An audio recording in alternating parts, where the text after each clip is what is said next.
Très bien, bonjour, bienvenue dans l'émission Kindoki Politique à Mkonalelo, Bisika Bozwami, Bozui Libakwa Kolanda Biso.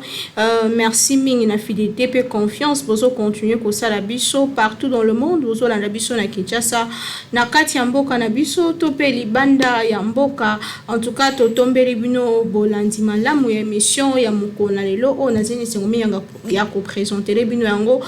eza bongo mokolo kitoko, o epesa mele Biso mbula ebeti journée mobimba na ville province ya Kinshasa kasi tozali toujours wana pona osala bino musala malgré mbula malgré nyonso ezali kosalema tozali toujours wana pona osala bino musala toza bongo jeudi 16 décembre 2021 tokomi vraiment na suka mbula oyo kasi tozokoba kozala wana pona osala bino musala esengeli boyeba que na moko ya ba communiqué ezalaki rendu public mokolo lelo mwana mboka Martin Fayulu le président a décidé à promettre qu'on s'adresser à la nation le 31 décembre au ezali le 30 décembre plutôt le 30 décembre ezali koya wapi au solo na bana mboka sur ba situation ya mboka ndenge nini et tambolaki et puis bandeko ya CLC balaki ko tambola mokolo ya le 26 décembre oyo wapi bisika pardon na bandeli yango que bana mboka coordination de laïc balaki que bakotambola na balabala pona koloba non na rampe no na senyo ezali politisé bango bakobima lisusu na moko ya ba manifestation na bango le 22 décembre oyo wapi bisika bakozala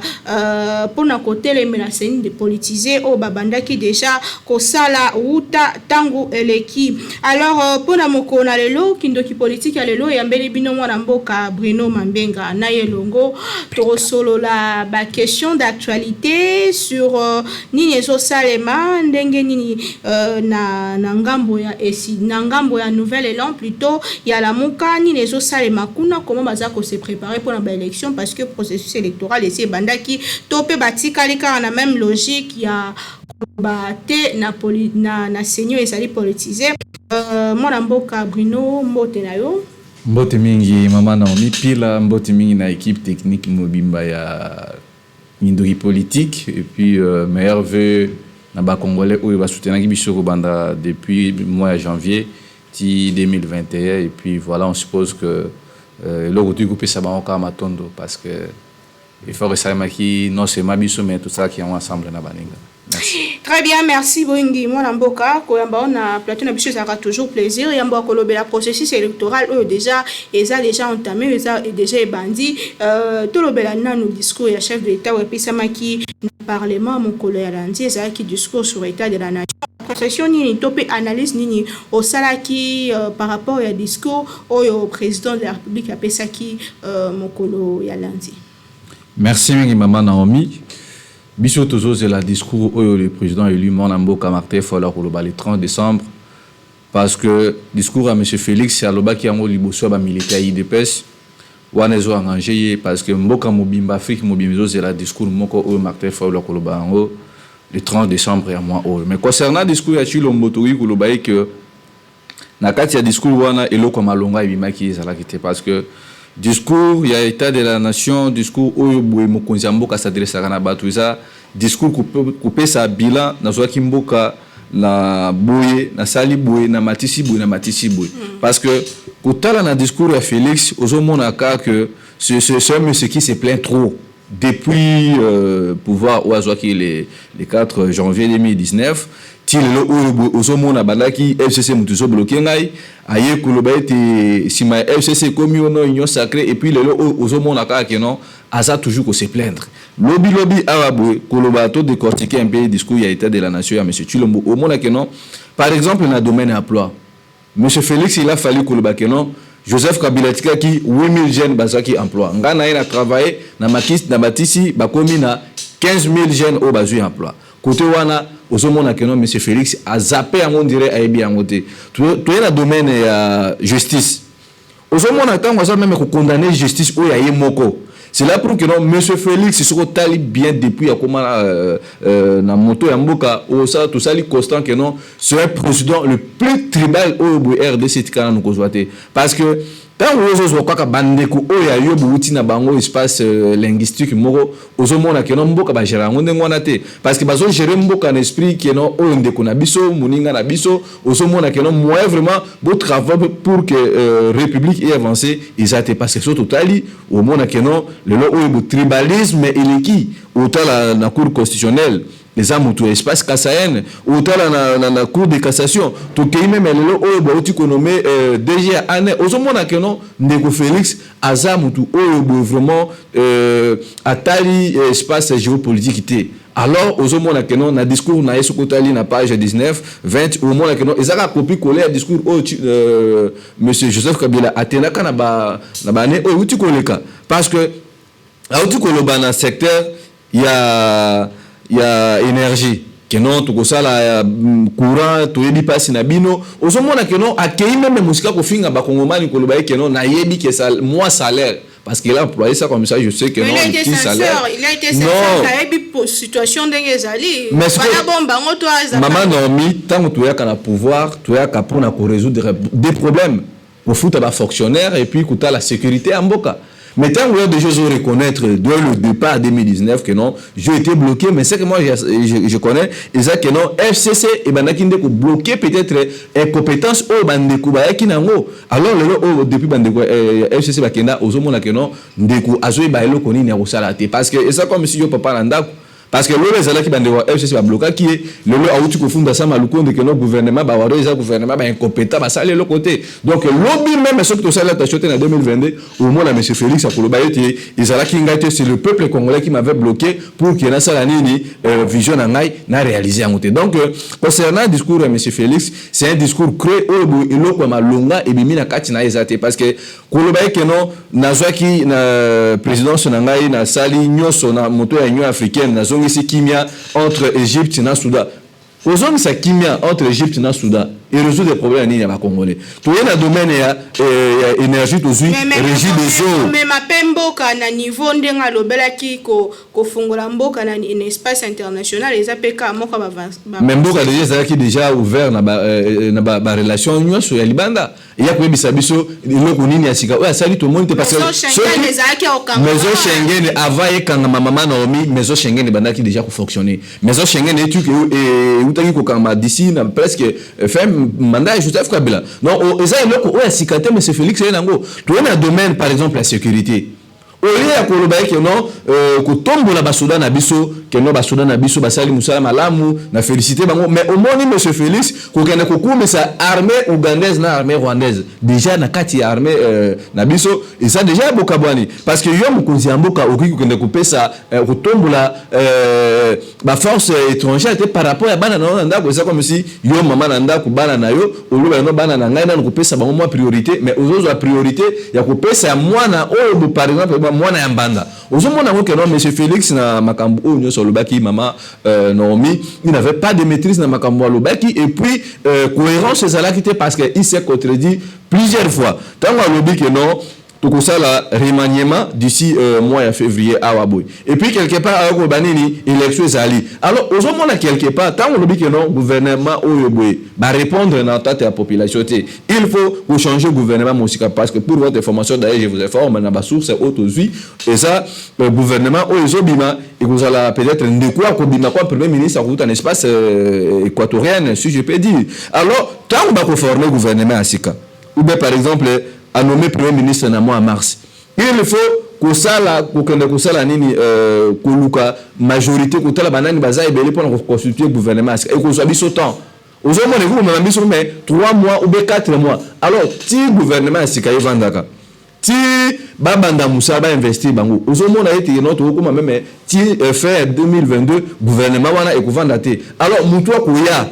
ti ya bana ko travailler pour akokangisa mbonga maponami ozomona que non élection na 2022 et ça déjà maman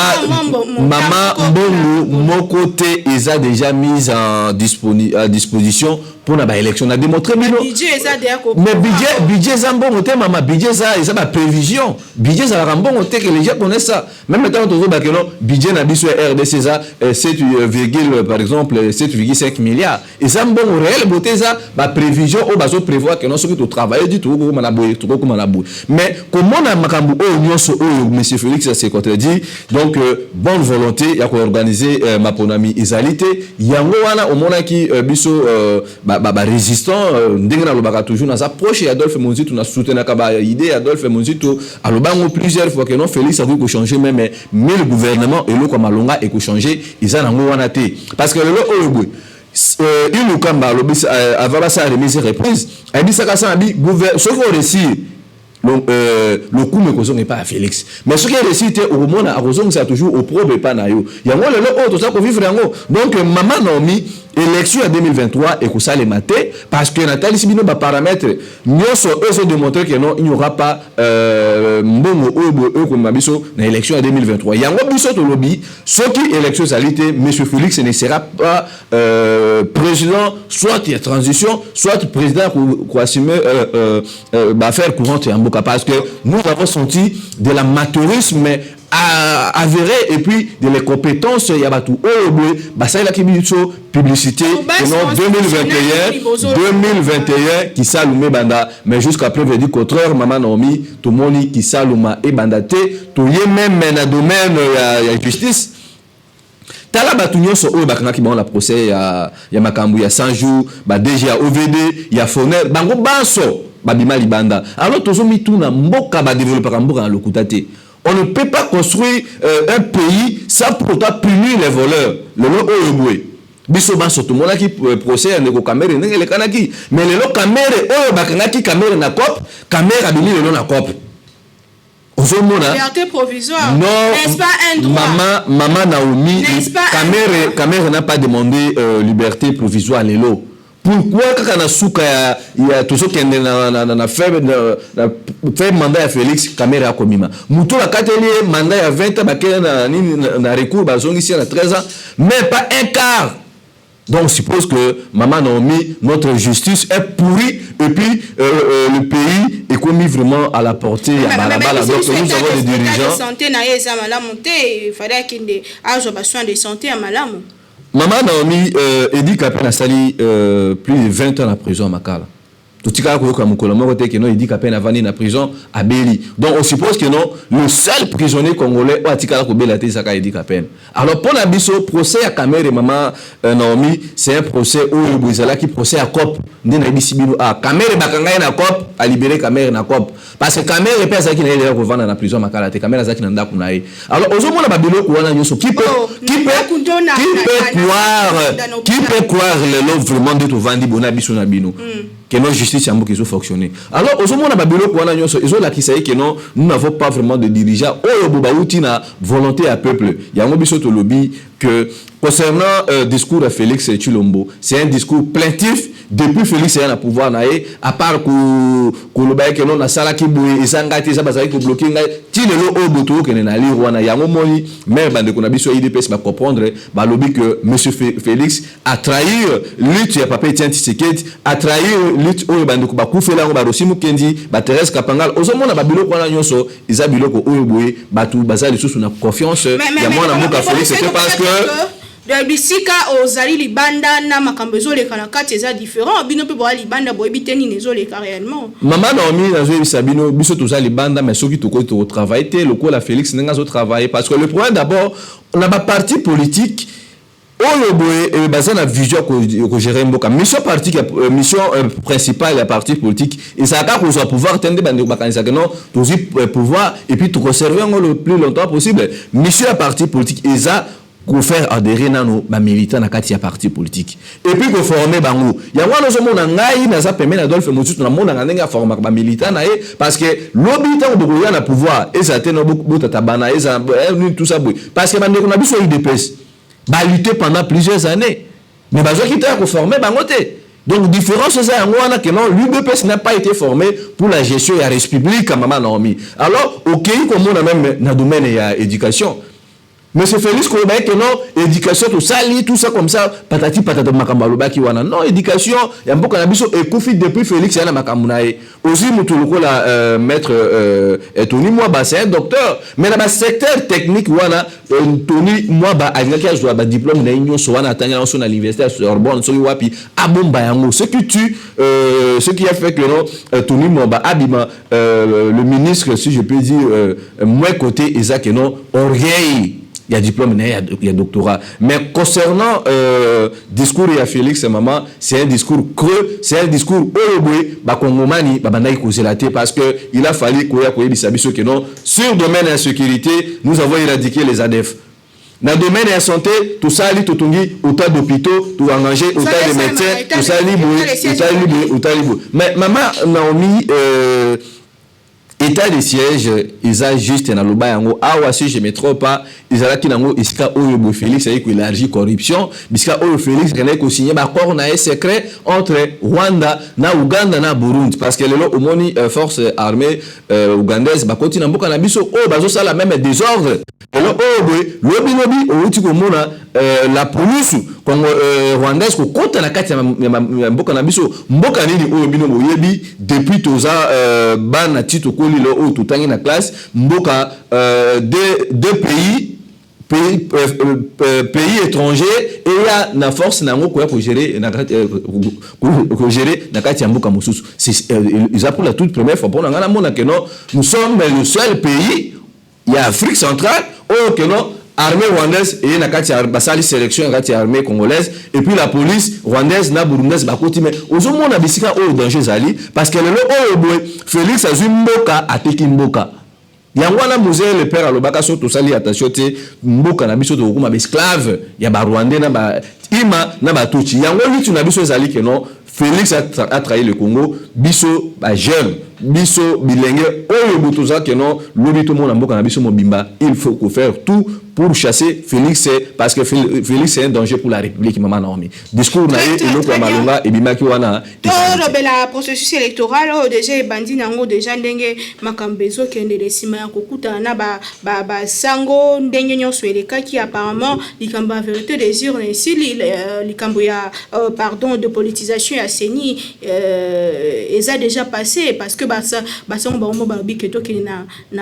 to avancer au fait il y a un temps pour tout. Maman Naomi, Basango na félicité à Bécho Léo Bauti Kolevé Nara ba monseigneur là son ange que Basango ya église catholique. Biso ba politique à tous na même parole et même langage que Basango parce que le autant Basango bazolo ba que non la page a été déjà tournée total à Liboso mais total à Liboso na banani c'est ça le vrai problème. Tourndi maté que non Denis Kadima oyeboy azalaki moko ya ba militaire UDPS azalaki na mboka ya Sud-Afrique azalaki ko représenter UDPS aya ko organiser ma konami. Maman Nomi, moi je vous dis ici après le mandat de Félix UDPS ça sera un parti moribond. Et puis ba ici nous peut prouver en muto prouver en mais ba preuve ezali tango ndeko Kadima oyeboy batu nyonso biso baso toyebi que non azalaki moko ba militaire UDPS. Vous croyez réellement mboso alobango na Assemblée nationale que non seni o beza seni indépendante eza seni non eza seni o eza prise en otage ya bato to bana ko condamner maman Janine Mabunda que non azo sala musala na yema la muté aza trop partisan na côté à PPRD mais le o papa mboso komi vraiment muto ajale le pona na Chilombo alors nous ne pouvons pas cautionner tout y condimate que notre kene na élection na déjà parti moko songolo pa kalabazo déjà ko se la victoire na bango yango wana monaki yango wana omona na bango te apo ba catholique apparemment lutte yango essaye nango bosala ki sitting hour et pesi penza te ba bazala ki te non maman Naomi biso to sala ki na lutte lundi je crois to zaki na sitting liboso aseni mission na biso ezate ke noto mema Kinshasa mobimba ou beto mema Congo mobimba pona bosala sitting donc impact ezali parce que ce qui impact ezala ki te maman Naomi Olilaki kolobela yango ate pour votre information biso to sala ki na terrain déjà parti à 7h na ba camarade welo na ba CG ya Nouvelle-Élan Blachard na ba de commission to sala ki wana parce que tant basango bazolo ba kenoto bata basima bango te non biso te lingomba oyo nde tokendaki kosenga basango baya nsima na biso. Lamuka n'a jamais demandé de leur départ à basango. Par contre basango nde bayaki s'associer na lutte na biso, basango bayaki na mission na bango bazwi guerre de cause na bango ndomoni bango bakendaki kokuta na Félix et puis au moins qui langage na bango échangeaki parce que tout yebi monseigneur Kota cardinal Ambongo aloba depuis Félix a outa ko pouvoir na ye na ndolenge ya mabe a changer ba maloba pe mbala ebele mais pour la biso tozana objectif na biso principal pour la kosenga dépolitisation à CENI, pour la conseiller consensus électoral, pour la conseiller réforme institutionnelle, parce que CENI est un organe indépendante, parce que tant que nous avons si ma bango non maman Naomi waneza pour na biso ça ne nous concerne pas waneza makambo na bango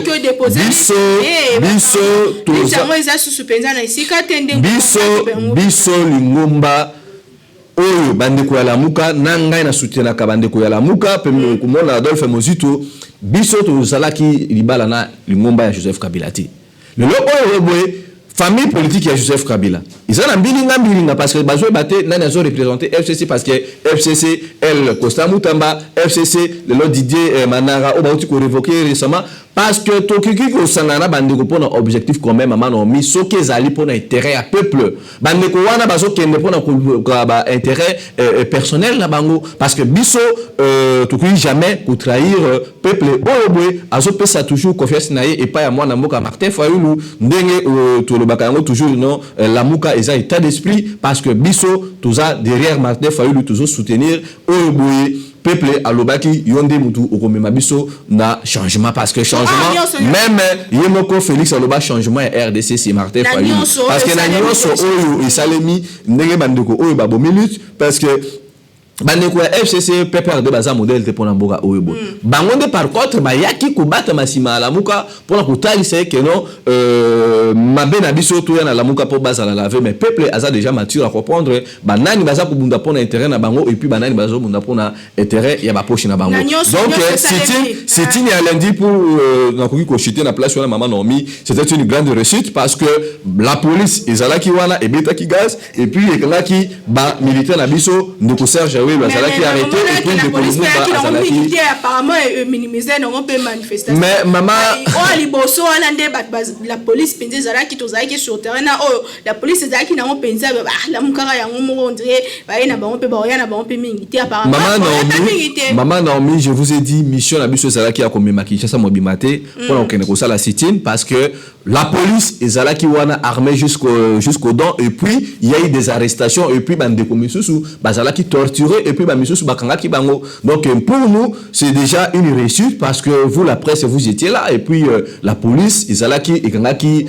ba entrée nyonso ya centre-ville ya Kinshasa pour na bandeko oyo bazowele la poste na CENI biso tozakuna te biso mission na biso ezali dépolitisation ya CENI et puis libération ya mboka na biso oyo boye tozalelo na occupation ya ba Rwandais et puis na ba Burundais parce que Félix Tshisekedi akozala même pas une seconde ce qui élection c'est mis dans côté notre mission principale maman Naomi est d'abord yakobimisa mboka na occupation et puis ce qui doit libérer mboka na biso na occupation à ce moment là nous allons organiser de très bonnes élections oyo kozala keno mutu a gagné yewanande président ya république parce que biso ba politique toza bana misala ya peuple parce que le oyo mission ya Félix a réussi yango te. Et c'est dans le domaine de l'éducation, c'est déjà de l'échec, santé, emploi, sur le plan sécuritaire, sur le plan diplomatie. Aujourd'hui, Félix Aza wana pour travailler pour l'intérêt pour le Kagame. Parce que même les Banamikés va comprendre que non, le pays va très très mal. À l'époque, il y a un Adolphe Mozito qui premier ministre, Ataki Kimia Namboka, Namboka, et puis investisseur Bayaki, depuis tout le mois à la Kabiso. Premier ministre sous Joseph Kabila, oui. Sous Joseph Kabila, tout boy à monter. Mais depuis Félix Abisabiso, qui est investisseur Bakoya, toqué na Mirat Arabini, Bapesibiso, 30 véhicules blindés pour éradiquer Bitumba Est, 1 milliard au Balakabiso, Makambuya Ram, pour voir que non, Félix ce danger permanent à Mboka Biso. Ram, eux, ils ont tout mis sabatu. atikali kolobela yango te, et puis dans le discours na état de la nation il n'a pas cité la province du Bandundu. Ozomona que non monsieur Félix a animé le tribalisme parce que on n'a pas compris, il a cité presque toutes les provinces de la République démocratique du Congo, mais sauf la province ya Bandundu. Tozomi tout na pourquoi province ya Bandundu ils a qui cité na kati ya lisukulu nae. Donc cela montre que non, c'est un monsieur Oyobwe à la kisi biso que non tribalisme ils a vraiment mis en place na kati ya mboka na biso. Mais nous n'allons pas lutter, nous n'allons pas baisser les bras pour continuer la dépolitisation à Séné. L'année prochaine, ils ont 2022, 2023 élection. Bien n'engamba la mouka bo préparer ni exactement parce que 2022 ils ont déjà année mon préélectoral, c'est-à-dire que ma parti politique bas bongama bas implanté bas ana base na bango bino bo bongisa nini en attendant. Lobby soto ke élection et que bino oza qui préparer tenir bo sal. Maman Naomi na lobi a boye ngai maponami ya mboka na biso eza maponami oyo boto sali déjà 3 élections na mboka na biso totikali komona esengote oyo que no peuple abimi na balabala akeiti na urne ko voter mutu a voter et puis abimi. Tout le monde a toujours ma réclamation, voilà, tout ça, il faut tout ça biloko ndingo na. Mon objectif principal, moi je suis un révolutionnaire résistant. Jamais toni ko kene na élection na mboka oyo boye eza na occupation. Yango mona ki ngai lobi na zalaki na parlement debout ya quartier 3 semaine prochaine na kozana ka luka nazo sala ronde na ville province ya Kinshasa Mobimba pour na ko éveiller jeunesse que non élection ya mboka na biso eza ko mema bonheur te. Le vrai bonheur na mboka na biso il faut na luto bimisa mboka na occupation parce que le oh maman Nomi soki to sala attention nous serons une dernière génération ya biso bana 1987 90 et puis mukiano nande oh to komona RDC Mobimba on ne peut pas aller aux élections tant que mboka eza occupé. Donc l'élection là pour la CPI Sakabat le Rwanda ma partie naïe bon mon à l'époque à 2020 monsieur Félix a tamboussé avion toi comme Kabila abatami puis armée angolaise pour votre information bon bah que non le long na cataracte côté à Bakongo espace à pétrole na biso ba angolais ba zui yango alors to que l'élection ndongo wana mboka ça occupé côté à Bakongo ba angolais ba zui kuna na espace ya est ya mboka Congo na biso ba Burundais ba Ougandais ba zui yango côté ya Zambie. Alors on ne peut pas aller aux élections tant que le pays est occupé parce que le lob boyebi yango awabwe au service secret ya biso tout ça d'ailleurs espionner presque na ba pays nyonso. Alors to une élection bon côté il faut mboka nalu mboka ezala libéré na occupation parce que bolanda ki discours il y a président rwandais a lobby mission na ye ezali avant mandat na ye et si là il faut à récupérer 2 provinces il y a Nord Kivu et puis na Sud Kivu. Tant que le pays ne sera pas libéré na occupation maman Nomi moi je vois élection il ça les mater ce qui était lutte na biso isa ya ko se débarrasser na Félix et puis chef de l'État Félix Tshisekedi dans un pouvoir bino bo l'occupation est abstrait. Non maman Nomi tout ça déjà pour mobiliser ils à un niveau de diaspora, ils à un niveau national, tout ça déjà tout soutenir. Moi je soutiens la vision d'Adolphe Mozitu. Pour le moment je ne suis pas militaire pour le Banakombo ya nouvelle là parce que politique bazana façon na bango. Donc nazana autorisation pour le Banakombo nouvelle lente mais je soutiens la vision d'Adolphe Mozitu. Wana ko tuna bandeko ceux qui ba ko connaître l'élection mais moi je vous ai dit moi étant que résistant révolutionnaire avant de gagner l'élection il faut tout ça là qu'on libérer mboka na biso na occupation au bout mboka isa infiltré na ba Tanzania et puis voilà maman Nomi to ken une élection et puis nous allons nous débarrasser na Félix parce que nous avons senti non là c'est le politicien bato la muka retourne à bango que non ceux qui non bouquet une élection te pour perdre. Moi je parle ici étant qu'un résistant révolutionnaire dans cadre que non je suis un leader d'opinion et puis acteur politique proche et Adolphe Mozitu parce qu'on ne peut pas aller aux élections comme ça tant que le pays est sous occupation il y a ma force non sur la ligne. Comprendre bien dépolitisation et silinalité beaucoup dans le occupation. Wana je parle ici étant que Bruno Mimbenga révolutionnaire batu oyo bazana liti ya dépolitisation eza bayi lingomba la muka tantôt pour le balamuka tout le monde a parti cher et Adolphe Mozitu au nouvel élan et puis n'a décidé là le jour où vous allez recevoir le communicateur il y a ba parti wana nde retourna ba que non Bobo minute, il y a dépolitisation ou pas, mais moi je parle étant qu'il y a résistant, mais proche il y a Adolphe Mozitu, parce que nous ne pouvons pas accepter, maman Naomi, il y a aucune élection, ou le bombo que c'est en occupation, parce que tu as aucune élection, quand on a pour se pélir ça, politique, non. Donc, mission à mission, dialogue, nous allons dialoguer sur quoi, maman Naomi? Batou, c'est la dialogue et ça le matin, juste non, mission à mission, Isa. Yakoloba Félix se dégage parce que le nom Félix Atikali na 760 studio le peuple congolais déjà a moni solution mon côté solution peuple congolais banda causer là non moi je président Sika mais quand on a sensibiliser batu pour la révolution maman Naomi ce qui mandat révolution et que ça les maso qui Félix à Longwe n'a pas congété. Donc nous les jeunes nous allons prendre notre part à responsabilité parce que tout on dit maté que non tous là esclaves et politique parce que tu dois appliquer article 64 le lobby que notre mettre barrage na mutunyo so o ko luka ko ngazama na pouvoir no lenga makasi parce que souveraineté maman no mi faut bango ils a ko revenir na peuple na article na 5 o za ko ba que non la souveraineté revient au peuple ndé et loko biso mission na biso to za ko sensibiliser ba jeunes pour la révolution parce que nous avons vu tout qui na ma diplomatie tout qui na ba dialogue plusieurs fois na mboka na biso rien n'a changé yango na zo senga ba jeunes va se prendre en responsabilité parce que mboka ils a déjà pris en occupation. Ok, c'est bon, Tokomi Nasuka, mon amboka Bruno Mimbenga, Tokomi vraiment Nasuka, Kastou le Kambuya Bidje. Récemment, mon amboka honorable de l'I Sanga Pesaki, moi,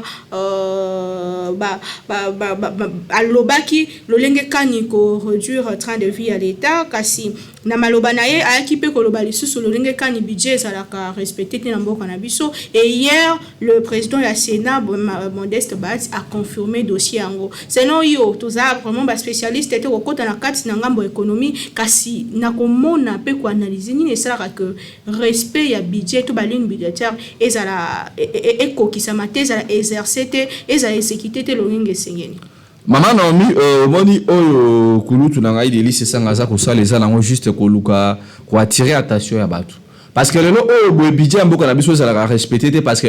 nous n'avons pas des gens crédibles oyo bauta qui na volonté ya peuple. Ya mwana zo mona tant batu wana bazwa ko travailler bazwa na premièrement ko travailler pour na ba intérêt ba parti politique. Parce que surtout ali wana na batu wana banso au moins la oza na classe politique boy ba tendance boy yango wana plusieurs fois d'autres histoire expliquer fonctionnement ndenge ni budget mboka ki kutambola. Nous ne pouvons pas travailler na batu oyo boye nous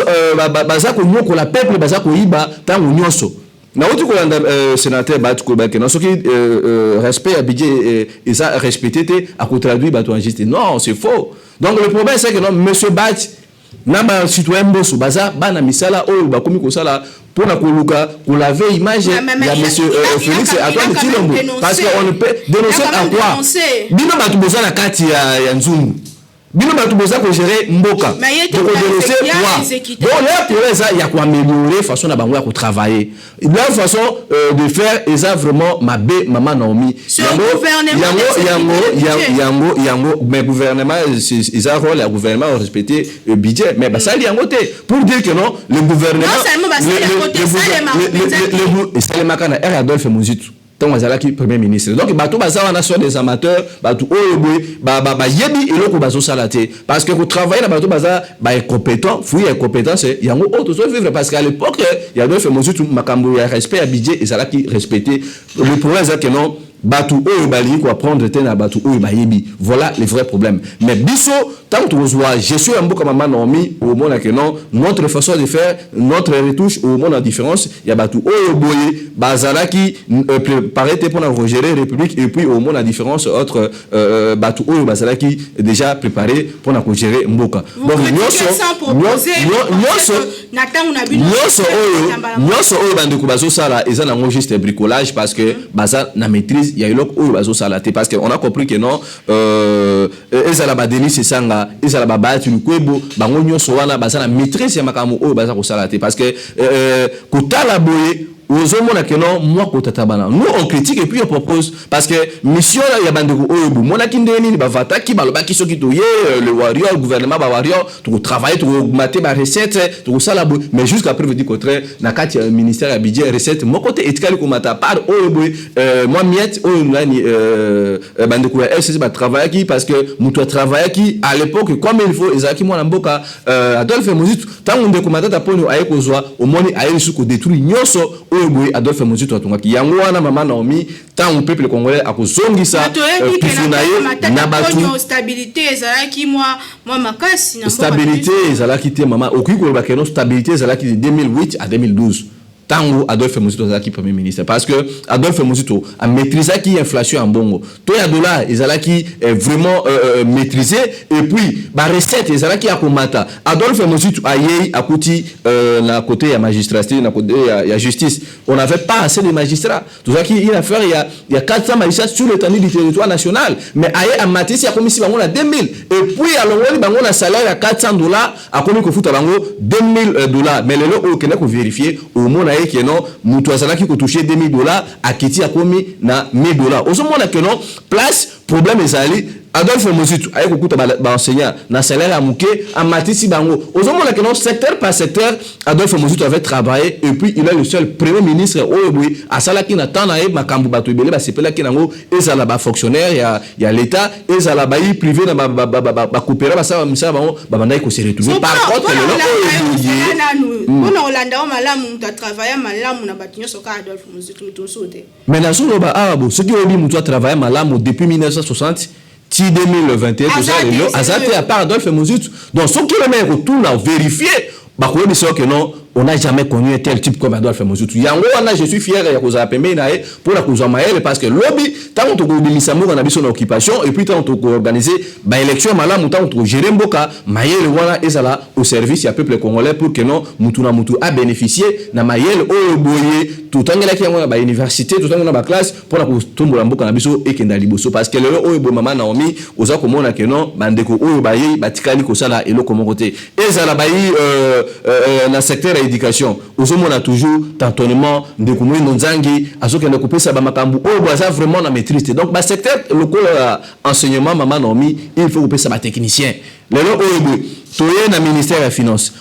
tant oza ko ba kena élection ko na 2023 Dele Kadima a opéré ko sala jalilo awa bokeno na $800,000 pour la kofuta ba arriéré ba fonctionnaire o ya seni na période d'andanga ba futa eza lokuta soki toke na ministère ya finance mama Naomi tisika o na zodi sabino toza awa na plateau au moment na que non ministère ya finance atikala na lutte ko débloquer mbongo pona maponami alors par quelle magie o soki toke na remaniement gouvernement ba ko travailler quand pour organiser maponami parce que baza na mbongo te le chef de l'état oyebi chef de l'état que ba élection yo ça mena oyebi Kabila aïssa kabiso je respecterai la constitution mais fait du côté toi qui kokene na glissement donc Félix azolanda matambe ya maître nae Joseph Kabila donc Kabila na Félix bakabwana ba on ensemble oh toza ko vivre mama eza théâtre de chez nous yango wana mission na biso ba jeune eza ya kubima na kati ya boyinga ya ignorance wana o ba politika baza ko distraire biso si pas na profit na bango lelo oyo boye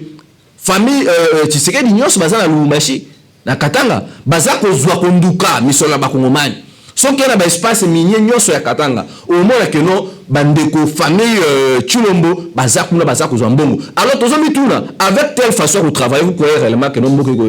ekozwa développement nango botala soki mbule beti na Kinshasa awabo botala Jatini Mobila il y a des problèmes aux très sérieux maman Naomi Jatini Mobila dit ça qui biso a inaugurer marché central le 13 décembre là tout ça le 16 Zandu même briques il y a pas médical ko sala maté yango wana ozomona que non batu o baza batu te que non to ko pesa bango liso sous chance ya ko gérer biso si pambuka eza vraiment kokende na c'est pourquoi il faut c'est pourquoi il faut ko bengana ba médiocre nyonso balongwa tozwa bato par des moyens des élections, par la révolution brutale, parce que mboka la biso ezosenga vraiment que les choses changent, et puis tozwa bato bakuya bazala bana misala ya mboka bana